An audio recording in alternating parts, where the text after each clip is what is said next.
12 जनवरी 1863 को कोलकाता में जन्मे नरेंद्रनाथ आगे चलकर स्वामी विवेकानंद के नाम से मशहूर हुए।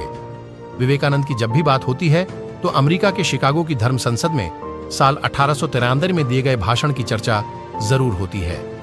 ये वो भाषण है जिसने पूरी दुनिया के सामने भारत को एक मजबूत छवि के साथ पेश किया। लेकिन भाषण में उन्होंने कहा, क्या यह कम ही लोग बता पाते हैं? ये हैं स्वामी विवेकानंद के उस भाषण की खास बातें। 1. अमरीकी भाइयों और बहनों, आपने जिस स्नेह के साथ मेरा स्वागत किया है उससे मेरा दिल भर आया है। मैं दुनिया की सबसे पुरानी संत परंपरा और सभी धर्मों की जननी की तरफ से धन्यवाद देता हूँ। सभी जातियों और संप्रदायों के लाखों करोड़ों हिंदुओं की तरफ से आपका आभार व्यक्त करता हूँ। 2.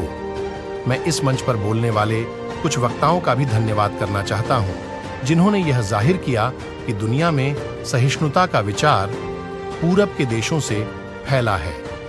3. मुझे गर्व है कि मैं उस धर्म से हूं जिसने दुनिया को सहिष्णुता और सार्वभौमिक स्वीकृति का पाठ पढ़ाया है। हम सिर्फ सार्वभौमिक सहिष्णुता पर ही विश्वास नहीं करते, बल्कि हम सभी धर्मों को सच के रूप में स्वीकार करते हैं। 4. मुझे गर्व है कि मैं उस देश से हूं जिसने सभी धर्मों और सभी देशों के सताए गए लोगों को अपने यहां शरण दी। मुझे गर्व है कि हमने अपने दिल में इस्राएल की वो पवित्र यादें संजो रखी हैं जिनमें उनके धर्मस्थलों को रोमन हमलावरों ने तहस नहस कर दिया था और फिर उन्होंने दक्षिण भारत में शरण ली। 5. मुझे गर्व है कि मैं एक ऐसे धर्म से हूं जिसने पारसी धर्म के लोगों को शरण दी और लगातार अब भी उनकी मदद कर रहा है। 6. मैं इस मौके पर वह श्लोक सुनाना चाहता हूं जो मैंने बचपन से याद किया और जिसे रोज करोड़ों लोग दोहराते हैं।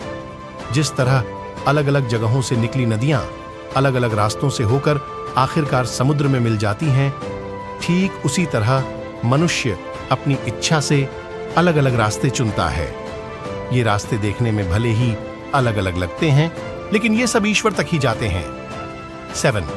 मौजूदा सम्मेलन, जो कि आज तक की सबसे पवित्र सभाओं में से है, वह अपने आप में गीता में कहे गए इस उपदेश इसका प्रमाण है।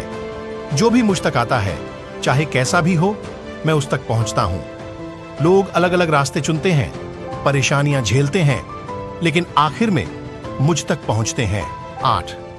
सांप्रदायिकता, कट्टरता और इसके भयानक वंशजों के धार्मिक हठ ने लंबे समय से इस खूबसूरत धरती को जकड़ रखा है।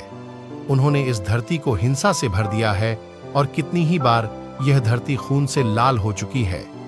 न जाने कितनी सभ्यताएं तबाह हुईं और कितने देश मिटा दिए गए। 9.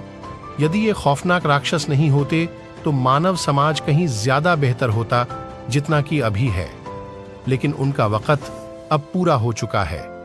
मुझे उम्मीद है कि इस सम्मेलन का बिगुल सभी तरह की कट्टरता, हठधर्मिता और दुखों का विनाश करने वाला होगा, चाहे वह तलवार से हो या फिर कलम से।